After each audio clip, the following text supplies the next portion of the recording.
Aceasta este clădirea despre care este anunțul. Înainte a fost baia comunală, în dreapta avem sediul poliției Bucecea, este practic lipit gard în gard cu clădirea noastră, iar în stânga avem grupul școlar industrial. Acesta e o vedere din față, cu intrarea principală de la parter. În dreapta avem o cameră tehnică cu o centrală pe lemne, gazeificare, funcțională, însă trebuie întreținută, toată clădirea trebuie renovată. Aici avem două grupuri sanitare, el a funcționat ca restaurant o perioadă. Din acest hol mare intrăm într-o sală principală unde a fost un fel de restaurant, nu sunt infiltrații, totul este uscat și în regulă, dar trebuie reparat. Aici este fosta bucătărie unde se gătea, cu ghișeu în stânga de unde venea materia primă de la depozitare, cuptor de pizza și alte careturi și intrăm din sala principală într-o extindere practic, o fostă sală de nunți, la fel pe jos gresie, aerul condiționat pe care vedeți dumneavoastră acolo, sunt aere la geamuri, nu funcționează, avem pe fiecare lateral avem câte o ușă care dă în exterior pentru acces stânga-dreapta, așa erau cerințele. Vedeți acele uși albe în fiecare lateral care dau în exterior, practic. Aici în partea stângă avem un panou de lemn la podea, sub el este o ușă de acces și este un beci subteran. Ne întoarcem în încăperea principală către ieșire. Aici în dreapta este sala de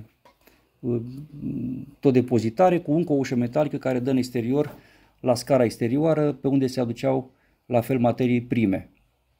Acesta este exteriorul, urcăm, este scara de acces la etaj, asta e ușa care se vedea din interior și urcăm acum la etajul 1, așa cum vedeți.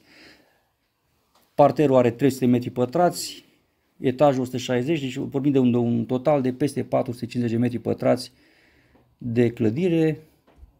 Aici este accesul la etaj și intrăm, se văd geamurile de la etaj, termopane, intrăm înăuntru și vedem interiorul cu o sală de un prim hol. În dreapta sunt niște anexe neamenajate, unde pot fi făcute fel de spații de depozitare, cămări și așa mai departe. Intrăm într-un grup sanitar care la fel este pentru etaj. Asta e încăperea principală pe unde am intrat. Intrăm într-o altă încăpere mare unde a funcționat un fel de bar. Din această mare încăpere intrăm în alte 3 încăperi. E fostul bar aici cu o chiuvetă de deservire. Și acum cu spatele unde avem noi intrăm într-o altă încăpere care a fost la fel spațiu de depozitare, care trebuie la fel reamenajată. Aici n-am mai tencuit, nu este infiltrație de apă, este pur și simplu netencuit sau neterminat. Și înainte intrăm într-o altă încăpere de depozitare. La fel, gratii peste tot, așa au fost cerințele pentru depozitarea care a fost făcută, camere la vederi, toate sunt funcționale și acum. În dreapta intrăm într-o altă încăpere, toate sunt goale, au fost dezafectate de mobilier. Pe jos tot timpul poți să vedeți numai pardoseară de ciment. Pereții și ei trebuie reparați și ieșim înapoi spre ieșire.